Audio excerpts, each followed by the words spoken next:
Welcome back. A ruling will come down in the deflategate case any moment now. How will Tom Brady's possible suspension impact your fantasy draft? We want to bring in Game Sports Network Managing Director Dan Orlow. Dan, good to see you. Thanks so much for joining us. Thanks for having me. So let's talk fantasy football here. How is the Tom Brady deflategate uncertainty impacting things?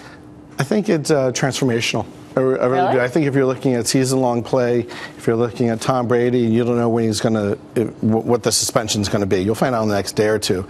He's currently listed 9th or 10th, I think, in fantasy rounds.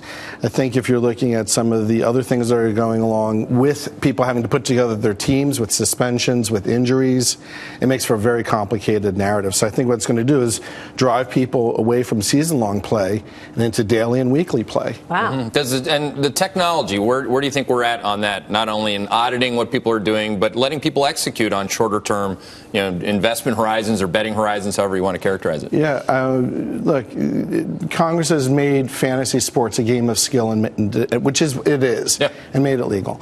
I think the technology is there. For instance, GSN, we've built a platform that consolidates that information like a clearinghouse. Mm-hmm. We can have a national conversation about centralization of all the pricing, all the auditable information on customer identification, around player mechanics, and we can improve actually the integrity of the game. Mm-hmm. So I think the time is ripe, and I think this is again is transformational. But you can't prove the integrity of Tom Brady. So I have one question for you. Did he cheat or did he not? I'm going to say this. This is an odd observation. I went to Wesleyan, which is where Bill Belichick went to college. So he's a hero. I'm not able to be anything but partisan. Okay, so you're biased. All right, gotcha. Yeah. Wow. Gotcha. Copy that. Back to the point on legalizing this. I mean, this to me seems like an app. We're looking for growth in this country.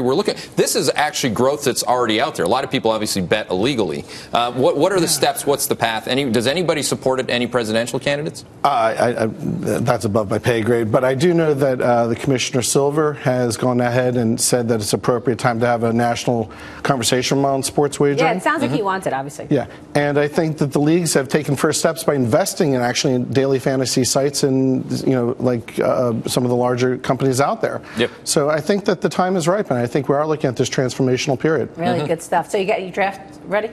I'm having a tough time. Plus, as a principal here, I try to stay away from making any specifics. I will say this. I will say one thing. I'm a mad Philadelphia fan, and I hope Chip Kelly pulls it together this year. You gave us something there. Dan, good to see you. Thanks so much. Thanks so much. Dan Orlow joining us. Futures jumping.